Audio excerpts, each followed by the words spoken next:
The following program was provided by an independent producer solely responsible for its content. The opinions expressed do not necessarily represent the views of this station, its staff, board of directors, or underwriters.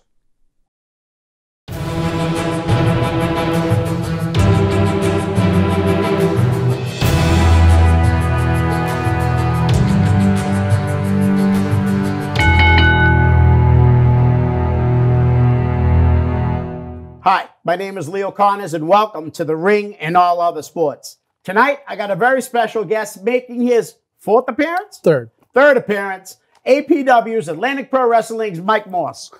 Thanks for coming on again. Yeah, no problem. I'm glad to be here. Yeah, because your first one was with Joe, right? Yeah, the first one was with Joe, when kind of introducing me to the locals that watch your show. The second one was me. Joe was supposed to be here. Right. Then he didn't show up. I thought this was your fourth. And then this will be my third. And I just want to point out, yeah, I wore this shirt specially from Mav. Oh, yeah, don't worry. We're going to get there. This is the exact one that he picked out. Good. So. All right, cool. Because I just texted him actually and said, I'm going to bring that up, you know. All right, so let's just get the fan questions out of the way. Absolutely. Anthony Mark Balkas, who in my opinion is, if he's not the #1 Atlantic Pro Wrestling fan, he's in the top 5. Yeah. What's it going to be like coming back after almost a year off? We'll go with that one. Well, I mean, obviously, Joe and I keep in touch. Yeah. And we have a specific vision for APW. Some things are going to change. I mean, we've been notified by some talent that they're done with professional wrestling. I'm not going to mention any names. Right. And they're going to make those announcement in their time.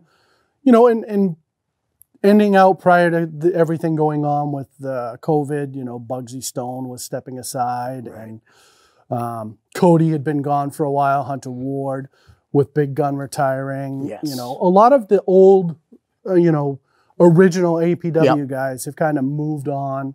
Gun's still around. Gun is the enforcer. He'll be the enforcer when he comes back. He's a good mentor to the young guys that we bring into the locker room. So I'm looking at it as a fresh start. We have a vision where we want to go. There may be a new look coming back. Definitely going to split time between New Hampshire and Massachusetts because we think that New Hampshire is that untapped market and we can grow in the state. Right. So, and I know there's some questions on working with the commission. There'll be some happy people, including myself. So we're excited about it, but it is going to be a different look. It's going to be talent that you have seen, talent you haven't seen from the local area, and bringing in talent from across the country. Nice. So that's the vision. That's the one thing that Joe and I are on the same page with, is we have a vision for the company where we want to take it. We may not agree with who should be at the top of the company, for as far as talent and performers, but we'll get there and we're going to put forth a great product. Nice. Hopefully it's sooner rather than later. Yep. But right now everything is uncertain. The positive thing is the vaccine's out. So we'll have to see where everything goes with that. Right. And you did claim, announce a new champion, heavyweight champion. Yeah, absolutely. We did run a show in New Hampshire at the Sports Zone, or the New England Sports Center, as it's known now, in October, where we put forth all the guidelines, and we can talk about that. Yeah, definitely. We definitely will. But all the safety protocols that were put in place were us bringing to the commission. The commission didn't require us to do anything. Okay. The only thing they were going to require was going to be the masks. Right. And then obviously the social distancing. But the contact tracing, which I kept a detailed list of everybody who purchased tickets. Right. I had their email addresses. Okay. So if anything happened where someone did get in touch with us that they had been tested positive, we would be able to contact everybody, fan, talent, the building that was at the event. So nice. You did a great job with the show. I was there. Yeah, I mean, it was scaled down from our normal show because we wanted we had a specific amount of time in the building. Yes, which I found out afterwards, and that's a crazy amount of time to put on a show. So I applaud you for that. We'll explain that after too. And then we kept it at a small New England title tournament. No, I'm sorry, APW Heavyweight Championship tournament. We had the women's title, and we kept it I think in the locker room area, wrestlers and staff, there was maybe 12 people. Right. But everybody was social distance. So wrestler A was here, 6 feet to either side was wrestler B and C. Right.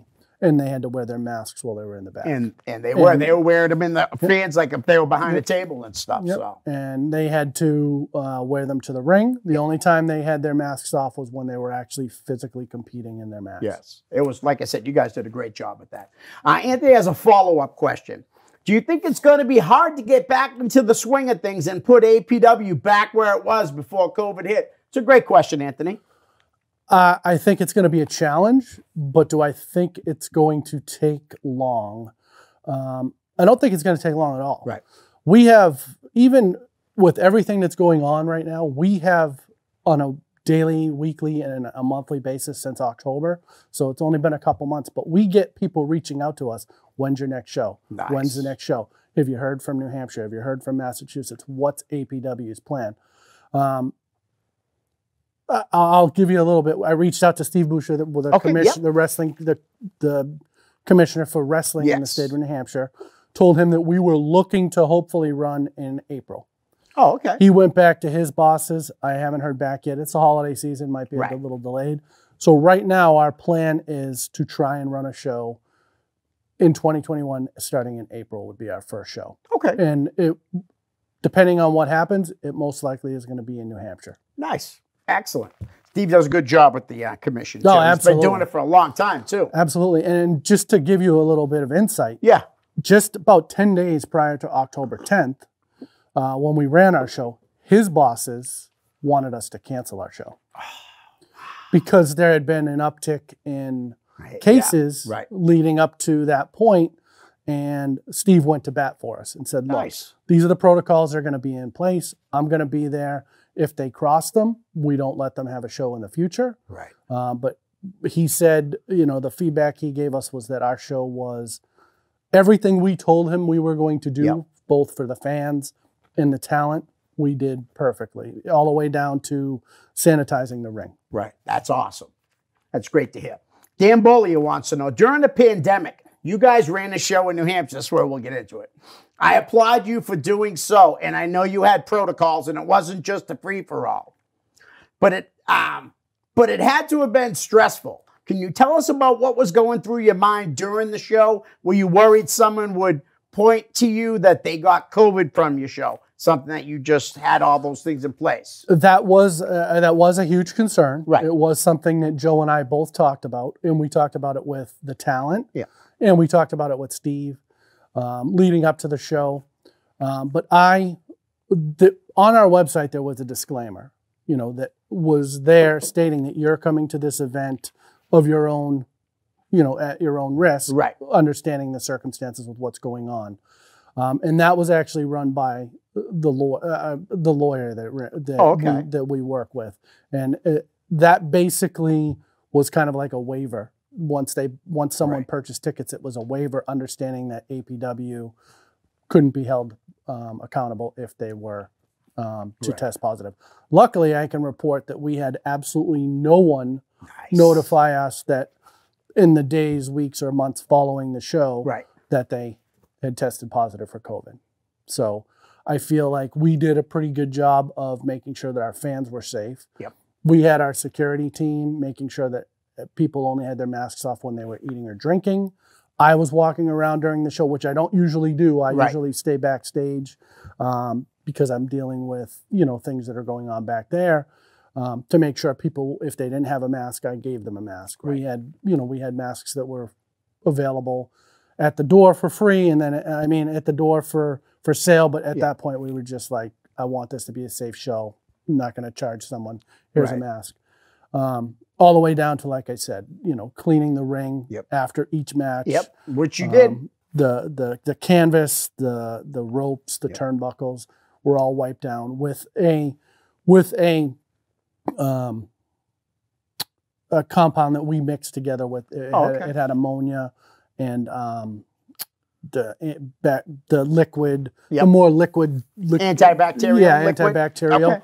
Of 60%, which is what they said we should require. But it was the ammonia that actually helped make sure that it was. And okay.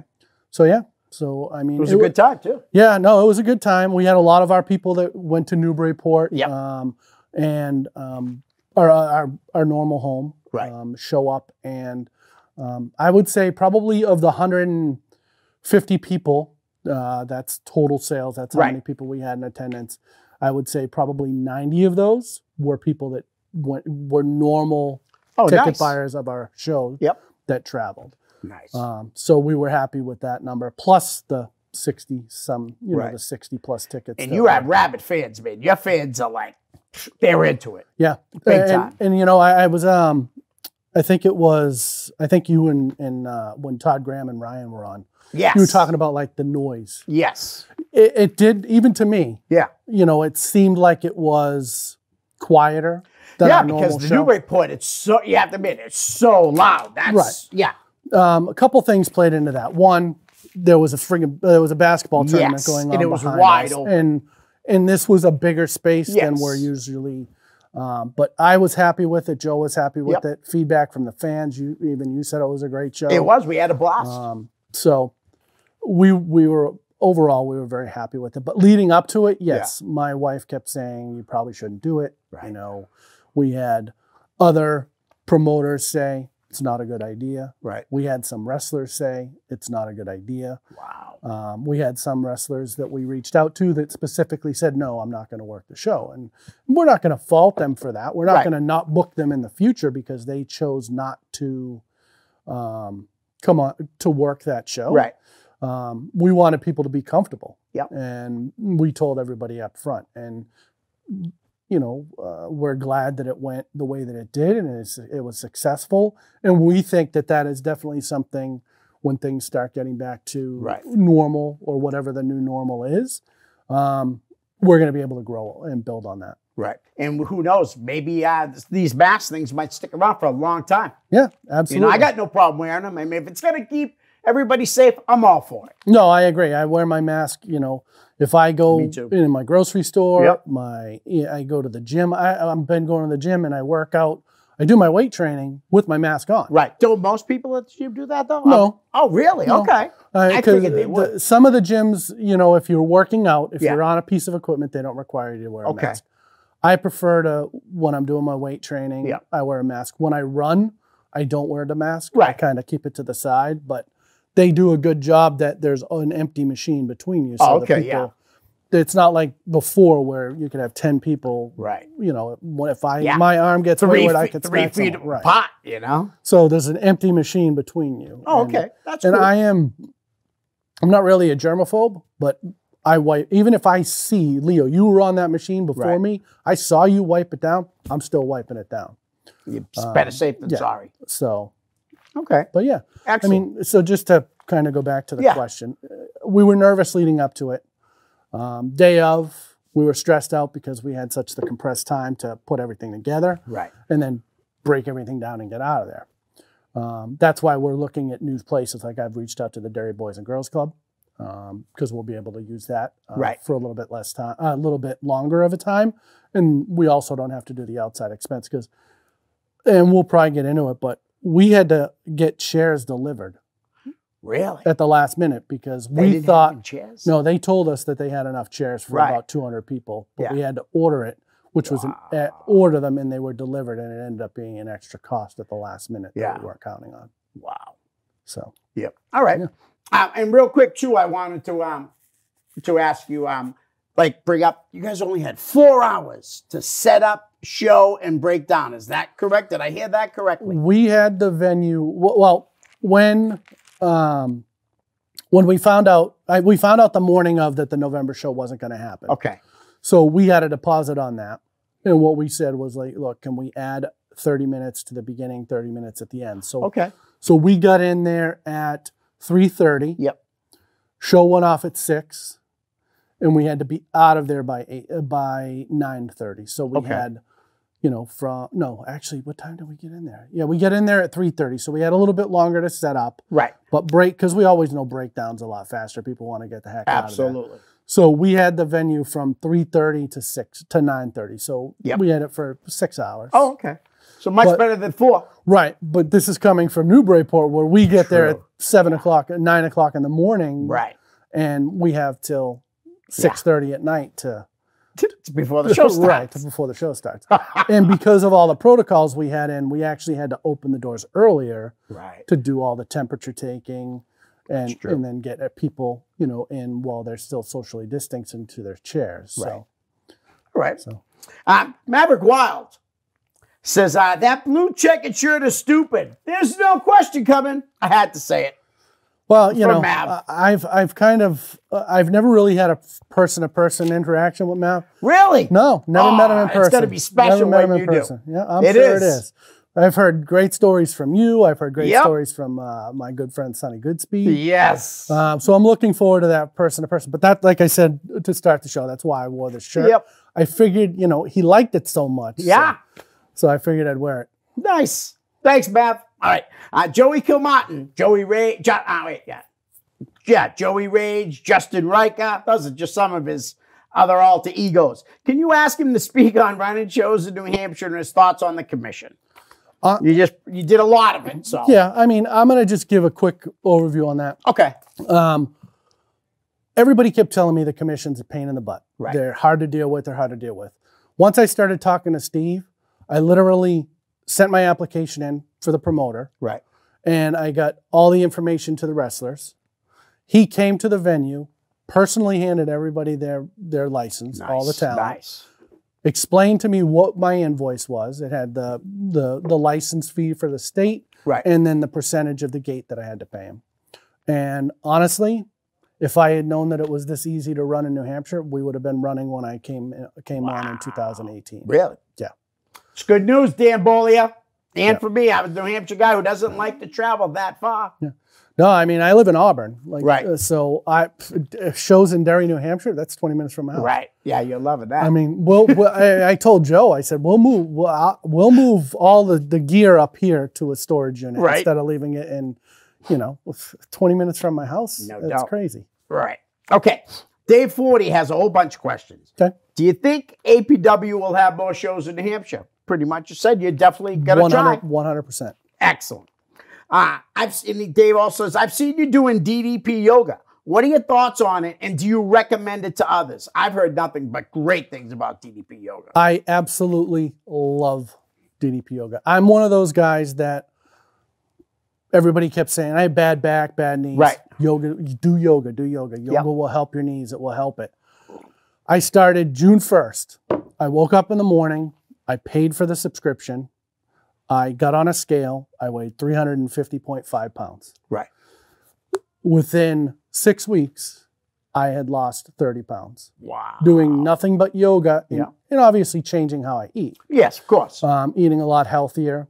And just recently, I started going back to the gym. I felt more comfortable to go back because I had some stuff going on with, personal with my wife. She was having a surgery and I didn't want to be going out. And coming back. So that's all I did. I did it for some days. I did it twice a day. Some days I did it three times a day. Nice.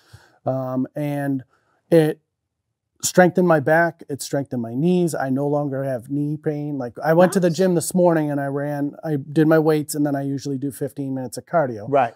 And I ran a mile. Nice. And just under 14 minutes and my knees are fine. Typically, if I ran anything, my knees would be screaming.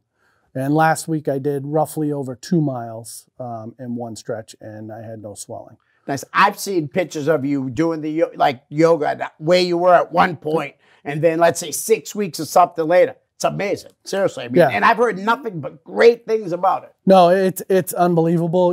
It teaches you how to, it's all about dynamic resistance. So when you're making the movements, you don't have weights, but you're kind of making it hard, tensing all your muscles, and that's what gets the blood flow going. Oh, okay. And I wear a heart monitor, and it gives you your heart rate zone. I absolutely love it. I'll recommend it to anybody who wants to eliminate knee pain. And like Brandon Higgins or Knuckles Nelson is in the yoga. He's getting ready. He is. He's writing a book, doing his own thing. Yeah, wrestling to the yoga mat, or I may be wrong on the name, but I mean, even his program's going to be different But, you know, yeah, a DDP yoga, I would recommend it to anybody. Right. You know, as DDP says, it's not your mama's yoga. Right. And I've seen pictures of Knuckles doing it, like same thing as you know what I mean? Where you could see the progression. And sometimes it wasn't even a picture of before. It was just what he can do now. And it's amazing. I talked to my girlfriend about it. She said she wants to try to lose some weight after the holidays, like most people want to do. And I told her we'd be better off starting with the DDP yoga. Yeah. I mean, to date, I've lost 50... Nice. Since June 1st, I've lost 56 pounds. That's awesome. I'm almost to the weight I was when I got married. And then you're going to blow that I'm away. going to blow past it because there are big things coming. That's awesome. All right. Dave says, would you like to see APW? I like this question. Would you like to see APW have a once-a-year inter-promotional show where APW squares off against another promotion? That's really hard to do. It is very hard to do. Absolutely 100% hard to do. But I actually had this conversation with someone from another promotion. Yep. And it's something that is on the table. Yep.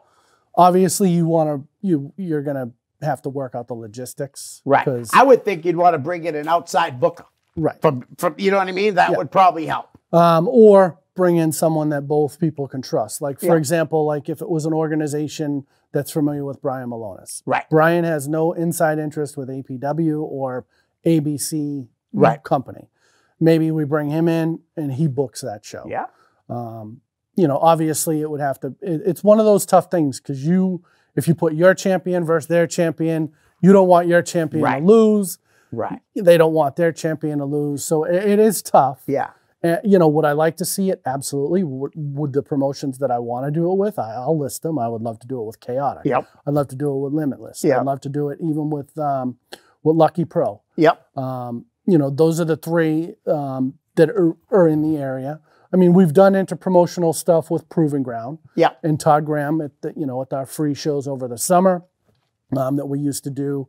But those just got way too much work and too expensive for no return. So those are those the Kids Fest shows? Yeah, those are Haverhill Kids Fest is another thing because they actually, help out a little bit monetarily. The others, we don't really. Right. We did those for free, but it got to the point where we were paying talent and it was turning out to be a loss. And we're at the point where APW is actually making money. Yeah. So we're putting the money back into the company. Yep. But we're making money from show to show, which is I really think that could work, like you said, though, with the right booker, someone with no affiliation, really, but he's worked with them probably, I just think it would be something. I think it would be cool to see. All right, last question for Dave. Last of the fan questions. Rate your top 5 New England indie wrestlers and why they're your top 5. I know that's hard, especially on the spot as you didn't get to see these in advance. I have my top 5 that I have. Number 1 on my list. Actually, I'm going to go from 5 to 1. Okay. Number 5 on my list is Danny Miles. Danny is probably one of the hardest workers in the ring. He knows ring psychology. I also think that the Brazilian Jiu-Jitsu has helped that he's a practitioner. I think that's helped him evolve his game from the type of wrestler he was coming up to the type of wrestler he is now. And I also think that Danny's personality and persona, like the confidence he exudes as a performer, he can get a crowd to hate him and he can get a crowd to love him easily. As we found out with APW. Yes. But he can also get the crowd to love him. So Danny Miles, number 5 for me. Number 4, I've only seen this person, what's the word I'm looking for? Perform through video. And that's Alec Price. Yep. Actually, let me rephrase that. The first year I was around, he tagged with Channing Thomas. On one of our summer shows, and I thought the kid had a lot of potential. I think that up at Limitless, he's doing great things. Yes. I mean, they're using him a lot. So I think that he is a talent that we would love to see in APW, and maybe we will, maybe we won't. But I think that from where he's come and what Bo has taught him. Right. I think and Benny Jokes, correct. That the sky's the limit for this kid. The one thing I would say Alec needs to do is he needs to put on a little bit of muscle. Yep. I think he knows that too. Yeah, you know. Yep. Number 3, for me, it's Demon Ortiz. Yep. And that's a lot of that has to do with just Louis lives that gimmick. Right. He shows up in. The persona, he shows up in the makeup. He's Demon Ortiz from the second he shows up in the building till the second he goes home at night. Oh, wow. And the fans love him. And his in-ring ability, I mean, I've seen videotape of the match between John Walters and Lewis. Oh, yeah. And John Walters, is now back with Ring of Honor. Which is incredible. So incredible. Happy. Yep. So for me, Demon Ortiz would be number 3. Okay. Number 2 is probably, this is a tough one because 1 and 2. Now, 1 is clear for me. I'm going to say, for Christian Casanova is number 2. Okay. I think the sky's the limit for Christian. Me too. I personally think it's a travesty of justice that he has not signed somewhere, whether it be AEW, NWA, right. Ring of Honor. Impact, anywhere. Right, Impact. For me, and I love Christian. I love his work. Yeah. I think that Christian has kind of fallen to the situation where you believe your own hype. Yep. And that may have hurt him. And that, don't get me wrong, believing in yourself and right. believing in your own hype is, and what you can do. Yep. You need to do that. Right. But I think that some cases people look at that as conceit. Right. Instead of confidence. Okay. And I think that may be what hurts him. But I love Christian as a person right. and as a performer. And for me, number 1, dude's already in NXT. And that's Anthony Green. Yeah. Former APW heavyweight champion. Yeah. Limitless heavyweight champion. Was the chaotic heavyweight champion. Yeah. I think the New England champion at one point, the tag team champion at one point. I mean, talk about a kid that can reinvent himself. He's yes. From the little bit I know of right. his past, he started as, for lack of a better word, a scrawny little referee. Absolutely. Worked his way into becoming a wrestler. Then he was all good. When I first met AG, believe it or not, I went to a show with Brian Malonis. AG, me and Brian went out to not the Kowloons, the other one, Maui or whatever it is. And every other word that came, he finished every sentence with, "It's all good." It kind of started to grate on my nerves at the time. But then he reinvented himself to the retrosexual. That was a great character. And then retro AG. Yeah. And then he got with Evolve. And so for me, I mean, number 1, hands down, is AG. I love your list.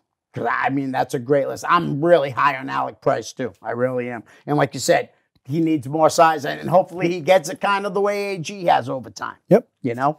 All right, so we got a bunch of different segments here. Mike, actually, why don't we go with the topics that you wanted to discuss, and then we'll do other stuff. All right, so the first topic you want to talk about was working with talent, the commission, and fans to put on a safe show since COVID started. I mean, you kind of already pretty much answered that already. Yeah, I mean, it was a lot of work went into it, a lot of meticulous planning and back and forth with the commission just to make sure that we, like I said, we put the protocols in. Yes. They weren't requiring the sanitation of the ring. They weren't requiring the temperature checks. These are all things that we put in because we wanted to run. I even took the temperatures of the performers when they showed up. Yep. The security staff. And it went to the point so far that I even limited the type of mask that you could wear. You weren't the pull-up gaiters weren't. Oh, okay, allowed. so you had to have a real. You had to have mask. any type of mask like the one that I came in with or the one you had on tonight. So there was just a lot of planning, and working with the commission was easy. Because we gave them what we wanted to do in regards to being safe in order to run a show. And they allowed us to do that, and it turned out to be a positive experience for the fans, the wrestlers, and the building, and now the inroads to working in New Hampshire. for Nice. APW. All right. Number 2 was exclusivity. Yeah. Yeah, exclusivity of buildings. Yeah. So this is something that I wanted to talk about because I feel like there's a lot of, like Todd and Ryan, they're now exclusive to the Braintree Elks. No, Proven Ground, Todd Graham. Yeah, but Ryan Andrews. Isn't it Beverly? Beverly, that's okay. what I mean. Yeah. Okay. Just wanted to make sure we get the right time. Right. Beverly. So they're now exclusive to that building. And we typically are the only people that run in Newburyport. But if another company came in and said, we would like to run in your building on a month that you're not running, we would let them. Okay. Even though that is considered APW's home. Yep. I understand what he's doing, but in my opinion and in Joe's opinion, we put on a show there last January. I was there. The look is completely different than what Proving Ground. Okay, because I've never been in there on Proving Ground. I've never been on Proving Ground show. Or Elkmania. So, like, we had the whole stage set up. We had our screens. We had our regular setup. Whereas they go with a more, scaled down. Or Elkmania did. Okay. I don't know what Todd's got planned. But that, for us, was a great show. Reason being is we were putting 2 hometown people in that building with Vanity Vixen and Nightbreed. Yep. You were there. You saw the responses that these individuals got. They always get huge responses. No matter where they go. No matter where they go. So now that Beverly's off, right? Because they're exclusive, and we're not going to push it. We could say, hey, we did X amount. We'll give X amount to charity if that's what it takes to work in the building. But just know that if any company comes to us and says, we want to run the Newburyport Elks, we're not going to tell them no if we don't have a show there that month. Okay. Because we're going to be moving around. Right.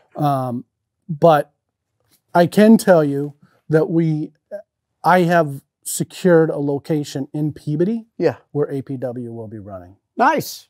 I'm not going to tell you where that location is. No, that's fine. But another promotion's run there before. Okay. I know of 2 different buildings for that. But all right. So the third one is Atlantic Pro Wrestling's future post-COVID. Yeah, I think we kind of touched on that. I think so too. Also, there's going to be some changes. Like I said, some of the talent that was working for us pre-COVID told us that they're not going to return to wrestling. Some of them said that they want to wait and see what the vaccine does. But Joe and I are definitely on the same page. We want to take APW from, people. I feel that we're a middle of the road organization when it comes to the other companies in New England. Because you got guys like Randy up in Maine at Limitless who does a fabulous job. Yeah, Randy Cobb. Then you got now Chase Del Monte running Chaotic solely on him. And, for me, Chaotic is like the gold standard when it comes to independent wrestling. I understand that. Do we think we're going to beat or compete with Chaotic? No. But we would like to be mentioned in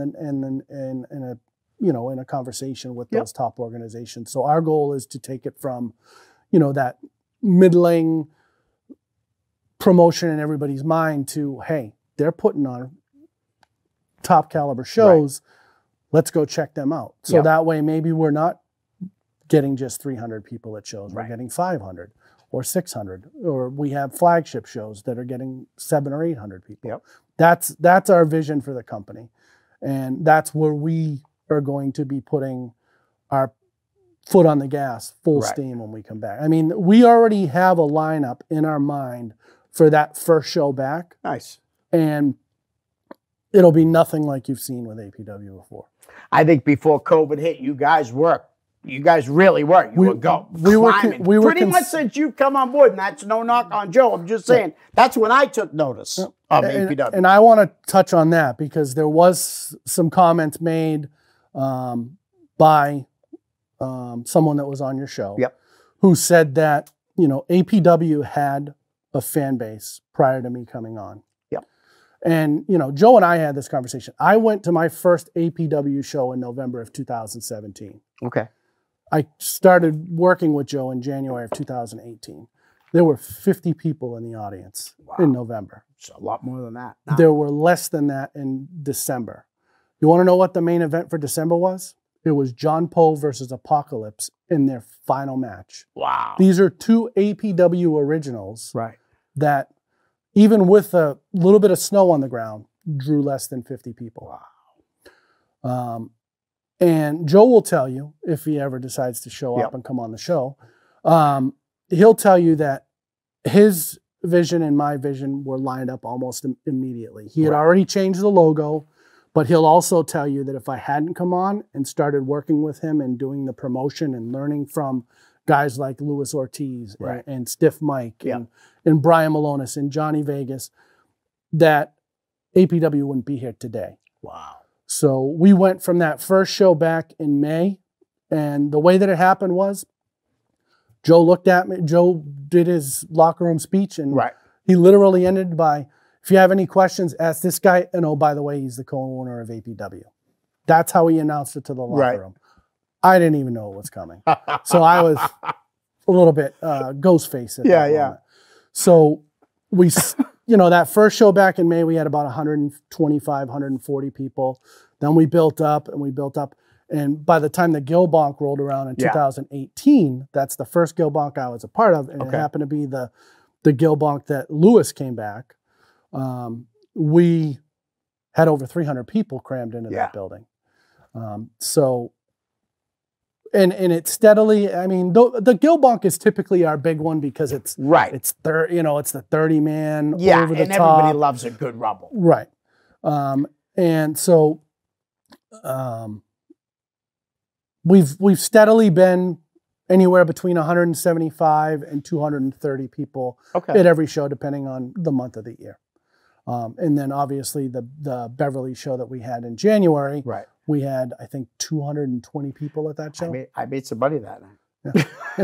Well, I mean, if you bring your, I mean, I know it was a little bit different than what you get in Newburyport, but for food wise, but it's yeah. No, I had a good time at that show. Why don't we do the name game? Because we've got 20 minutes left. We want to at least get that in. Yeah, absolutely. All right. First name, Todd Graham. Okay, so Todd, first off, I know he's big on heat and having heat. I don't have heat with Todd. Oh, nice. The good thing I can tell you about Todd is, one, he's a hustler. Yep, he is. I mean, he's doing action figures. He's doing cards. He's putting everything from before PG onto... He's giving back. Yeah, he's giving back. To the boys at least too, you know? Right. He's doing all that, all the video footage he has. Right. By the way, Todd, you still owe me, I think, like 3 shows. They were our joint shows, but you still owe me the production on those. Let's go, Todd. Let's get them done. And... I think what I don't know what his exact vision is, but I think by the merger of him kind of taking over the Elk Mania thing, it's going to be good for that area. Right. And being in the triangle that he kind of wants to do, that Beverly, Salem, Peabody, I think that he'll be able to put a nice footprint in that area. Something that will be kind of like, almost kind of like the Old Territory feel. Yeah. Like he's going to run those 3 towns. Right. I mean, I did say that we are going to run in Peabody. Yep. But I will tell you, we will never run on the same night as another promotion. If he's running in Beverly, we will not run on the same weekend. Right. In that area, I mean, I can't promise that we won't run in another area. Right. But in that particular triangle that he's trying to build, that's his. And, I hope when we do run a show in Peabody, we're welcome in that area. Yep. Just like if he were to come to Haverhill, Newburyport, Amesbury, Salisbury, wherever it may be, he'd be welcome to run a show up in our area. I mean, this is how it should be, right? Exactly. I mean, this is independent wrestling. We want fans to have a good show. Yes. And I understand the whole thing about brand confusion, but the product that Proving Ground puts out versus the product that APW puts out, to me, there would be no brand confusion because of the styles that we have. And, absolutely. And 2 different styles. 2 different styles, 2 different productions. Yep. And I think that, he's going to do great things with this thing. And maybe we collaborate down the road. I don't know. Is Caleb still doing your stuff? Caleb did our last show. The last show he did was our February show, which was Lethal Leap Newburyport, right? Yeah, that was in Newburyport. Lethal Leap Year. Yeah. We are actually bringing it back in-house, and I can't believe I'm about to say this. You're doing it. No, Derek Mitchell is going to do it. Oh! That's the plan coming out of everything, that Derek's going to kind of take back the reins of the production stuff. Yeah, and you know, I'm actually going through. I'm trying to take everything from CD or disc and put it on, so I can put it on Facebook or YouTube. And just the quality of the work that Derek did as an editor and production. We think that that's going to add the level of I'm not knocking Caleb's work. No, I hear you. Yeah, I'm sure you're not. But for us to bring it in-house, someone who's been APW since day one and is willing to come back and do it, then we'd be crazy not to. Every company would be smart to do it like that. Keep it in-house. Exactly. All right. Chase Del Monte, the new owner of Chaotic Wrestling and part owner of the New England Pro Wrestling Academy, I think. I think he's the sole owner of both. Oh, okay. At least that's the last I heard. I watched that. Max Smashmaster, I think, is part owner of the school, because I remember he told me that. Right. Well, that might be. Yeah. But I know he's sole owner of Chaotic Wrestling. Yes. You know what? Who has worked for you in the not like last couple of shows? Yeah. Not the last one, but they actually they had just won the tag. Him and Johnny Vegas had become tag team champions. When I first got into the business and started working with people, I was warned, don't get involved with Chase. Don't get involved with Chase. Chase is all about Chaotic. Chase is all about himself. When Chase came in to work with us because we were giving his young kids the Charlie Cash shoes and the Ricky Archers, Sarah Teller, Angel. Ilya was working for us, and Ilya's, as we said, he's our heavyweight champion. Right. He came in and decided, okay, yes, I'll come in and work, a few shows to help get these guys over. And what I learned is that Chase has a good mind for this business. Yes. He gave me some great input that kind of didn't fit what I was being told. Okay. So for me, I think it was a great decision for Joe and I to bring Chase in, because I was able to see the way his mind thinks and what he puts into his shows. Right. And of course, like any good teacher, he didn't show me everything he knows. Right, of course. But he made points that in my 2+ years working in the business, that I didn't have the vision to see. And, opened my eyes to looking at it a little bit wider. So for me, Chase was one of those, it was one of those eye-opening, or those, as Oprah calls it, that aha moment. Like, wow, this, he has this specific reputation amongst some people, but he's not that at all. Yeah. So, I can only thank him for, imparting that wisdom of, looking at it from outside the box than than stuck in those four walls. The next name is his tag team partner in APW, Mr. Johnny Vegas. Yeah, Johnny Vegas. Every time I hear that name, you know what it brings me back to? No. Babe Ruth baseball. Real. I was 18 years old, my last baseball season before I joined the military, and Johnny Vegas was one of my coaches. So I'm going to be 48 years old this coming April. Right. And so we're going on me knowing Johnny Vegas for 30 years. Wow. And I think that he's another one of those guys that is underappreciated for the wrestling mind that he has. Right. And the wisdom and knowledge he can impart on someone who wants to learn this business, who wants to evolve and wants to put together a product that brings people in. Right.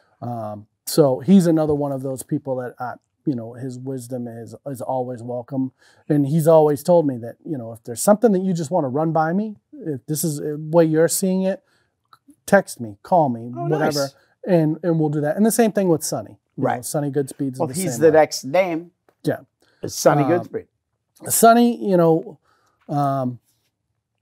Sonny's funny because Sonny has this personality where you just be sitting there, somebody will do something stupid and you didn't even notice it.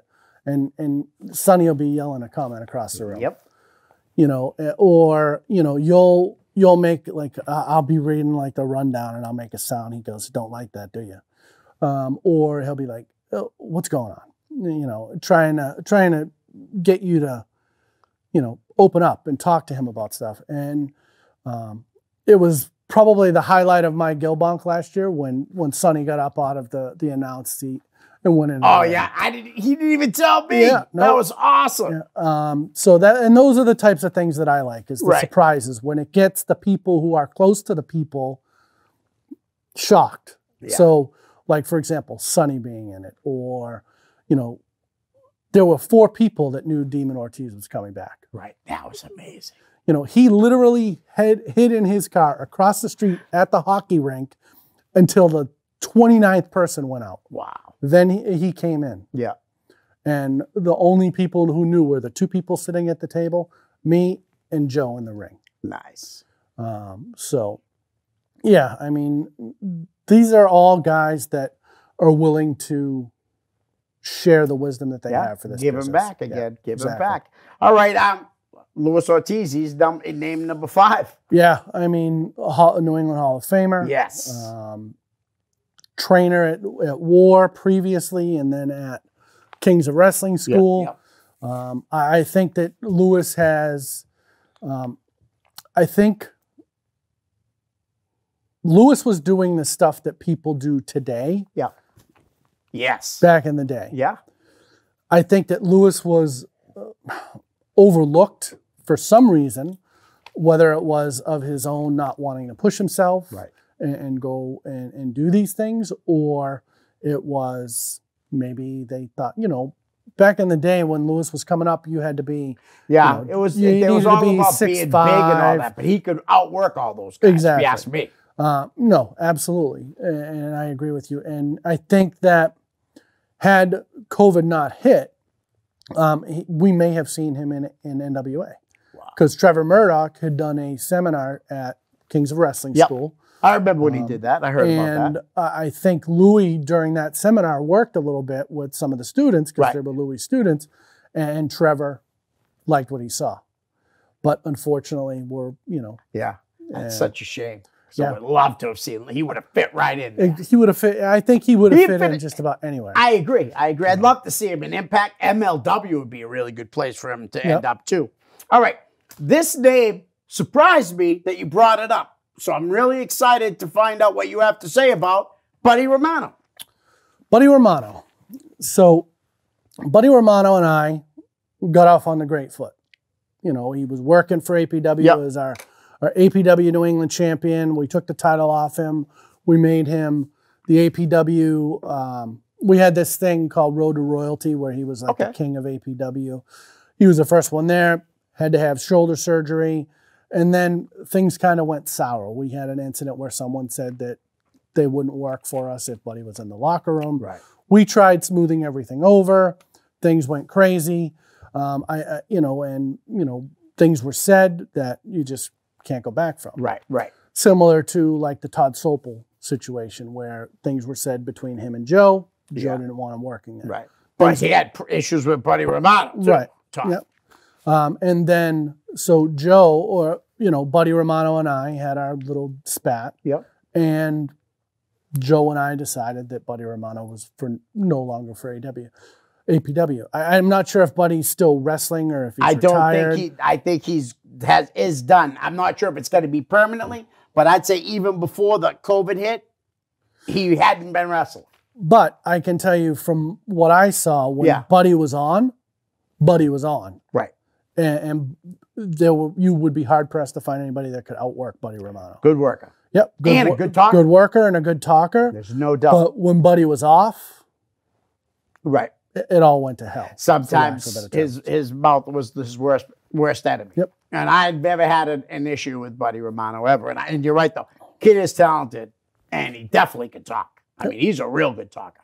We've always told him, too, is if he could get his head back on straight and focus, that we would potentially bring him back in. Right. But we kind of never went back to that. I'd love to have him on here. I think he'd be a very interesting guest. Yeah, I think that might be one of your most watched shows. I think so. Yeah. I do. So, Buddy, if you're watching, man, please hit me up. All right. Last name, Brian Malonis. And just before you say anything, he's one of my favorite wrestlers. Okay? And I always say, look at the size of him. How can he not be your favorite wrestler? Right. Who's going to beat him? Yeah. So Brian Malonis, obviously, Brian introduced me to Joe. Brian was working some of the shows. Brian introduced me to Joe, which ultimately led to me joining the company and where we are today. But still to this day, like if I feel like there's something off about what we're going to do, I can reach out to Brian. Yep. You know, and it's separate from what we do on a Monday through Friday basis. We, you know, we work together. He's a manager. I'm a payroll advisor where we work. And we know the boundaries there. Right. I'm excited. You know, I reach out to him every once in a while. I'm like, hey, so when's the next Ring of Honor tapings? When are you going back down? Right. He's been down to the last 2. Unfortunately, they didn't get on Final Battle this year. Wow. But you know, talking to him, he hasn't spilled any secrets, but you know, he feels that, you know, there's a direction for the Bouncers now. I'd love to see them as tag team. I would, and I can picture it too. I mean, honestly, how could you not? I mean, what a great tag team. No, absolutely. You know? But I think that they put out a video that they taped at the last taping, like a vignette of the Bouncers and where they want to go. And they're kind of changing it up a little bit from their fun-loving, carrying kegs out there, drinking beers, to punching people in the face type deal, which I think is going to be great for the team itself. I agree. Did you ever see like the little vignettes of promos they were doing with Session Moth Martina? Yes. My favorite one was when he's like, as she's talking all drunk, he's like this wide-eyed, big smile. She walks away and he looks at the bruiser and says, "What a woman!" Right. He nailed that. I watched that thing seriously like 10 times in a row. Couldn't stop laughing. I thought that was fantastic. I enjoy their little happy hour with the Bouncers that they put out every week. Brian's another great talker. No, they are. I mean, Matt Winchester is a bruiser, so isn't Brian. But yeah, I mean, Brian's one of those guys that when he's done as an in-ring competitor, he could easily start a promotion and book it the way he wants to book it and immediately be one of the top companies in the ring. I agree. He's a smart man. All right, listen, so I got some new segments I wanted to do. And this one is called Blank versus Blank. My friend Dan Bolio allowed me to take it from his show, Let Freedom Ring. Blank versus blank, meaning you need to pick one of them. Buddy Romano, Todd Sopel. I'd go Todd Sopel. All right. Can I give you a reason? Yeah, sure. Because that dude has gotten himself in better shape since retiring from wrestling than he was ever in while he was a professional wrestler. Okay. Danny Miles and your new champion, Ilya Barkopoulos. I would take Ilya. Oh! Limitless wrestling or chaotic wrestling? And I'm sorry to do this here, but I love this game that Dan plays. You got to pick one. I would, for me, because of the history, I'm going chaotic wrestling. Yeah, okay. And you have a relationship with Chase. Yep. And again, probably nothing against Randy, right? Because Randy's a great guy. You know, I've talked to Randy like through Facebook Messenger. I've never met Randy in person. You know, it seems like I should get up to Maine. I mean, because we had a relationship with the Mainstay Posse. We've used a few of the other people that wrestle in Maine. So I should get up there and introduce myself. It's just a matter of. I think that would be a great promotion. To do the inter-promotion. Yeah, I know that they've done inter-promotions with like Blitzkrieg. And I'd love to see something you guys working together. Okay, this is another silly one. Would you rather swim with alligators with your hands tied behind your back or go into a bull ring blindfolded wearing red? I would rather go into a bull ring. Okay. Blindfolded wearing red. They're just wacky. Sonny gave me this idea, though. I love it. No, I like it. Would you rather run 20 miles uphill in the pouring rain and drop 75 pounds doing it, or would you rather work out every day for 8 hours and lose 35? I'd run uphill in the rain. Thank you. Now, here's another new one. It's called Pick 3. I ask you to pick out of music, TV, or movies, and then there's 3 questions from that. So, will you pick either music, TV, or movies? We pick TV. Okay. What's a must-watch show? Tell me a must-watch like that you love. A must-watch for me? To tell somebody else. To tell somebody to watch. For me, a must-watch, Breaking Bad. Nice, which is my favorite show of all time. I actually only just watched the entire series while we've been on COVID. Dude, it's the great. I've watched it about 7 times, so believe me. Yeah, I'm actually now on Better Call Saul. Yeah, okay. And I'm finally getting into that. So nice. What you go to, so it's not on. So right now, what you go to show? And I mean, like you said, I know you said you love Better Call Saul, but it ain't on right now. Right. What show that's on right now do you watch? The Masked Singer. Nice. All right, so this one you could have answered. On this one, you could have answered that. Surprise me with the show that I would never think you'd watch. 90 Day Fiance. All right. Do you watch that with your wife? And my stepdaughter. All right, because I have to watch The Bachelorette sometimes. You have to watch that too, but 90 Day Fiance. I don't understand, right? Because from what I know of, that's my mother. That's not the way my mother told me I should find a girl and get married. She didn't say go on a TV show with 25 girls, kiss them all, and do all these things. No. Nope. Especially with what's going on in the world right now. Exactly. I would not want to be the third person who kissed that girl. No, me either. Why don't you plug your social media? My whistle for my teeth. It's all right. So yeah, we got Atlantic Pro Wrestling on Twitter, Facebook, and Instagram. Yep. You can also find us on YouTube. We have a bunch of stuff up on YouTube, but there's more stuff coming because, like right. I said, I've been moving all that stuff from disc to digital so that we can upload it. Right. And then we're actually going to, and this is the wave, before Chaotic announced it, I had already been working on a Twitch channel for APW, so that will be coming down the road, just not right now. Okay. But yeah, I mean, that's our social media. And I do want to say a quick, just a quick shout out to Courtney Goslin. Yes. She's a huge fan of APW. Yes. She had knee surgery this morning. Yep. And I know she was nervous going into it, and I kind of told her, I had back surgery. Right. I was paranoid going. Yeah, I mean, it's normal to be nervous. Exactly, but I said once you get in there, they start feeding you those little sedatives. You'll be fine. So I wish her a speedy recovery and a healthy recovery after her knee surgery today. Yes, Courtney, definitely. You get well soon. We got 25 seconds. I want to bring up a guy that's awesome APW for a while, Jason Stewart. Mark Green, whatever the big stick, whatever you want to call him. Jason is great play-by-play guy. Yep, and Jason, absolutely. And maybe the best in New England. I'm glad we moved him into that role, from the commissioner role.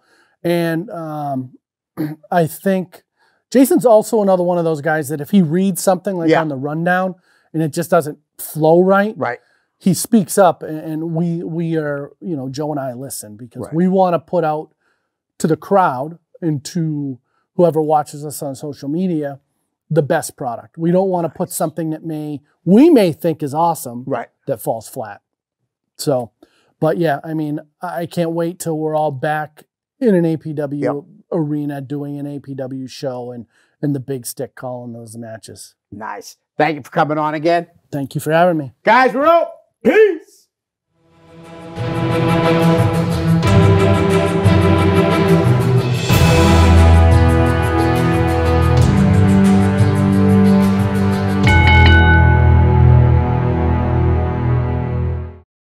The preceding program was provided by an independent producer solely responsible for its content.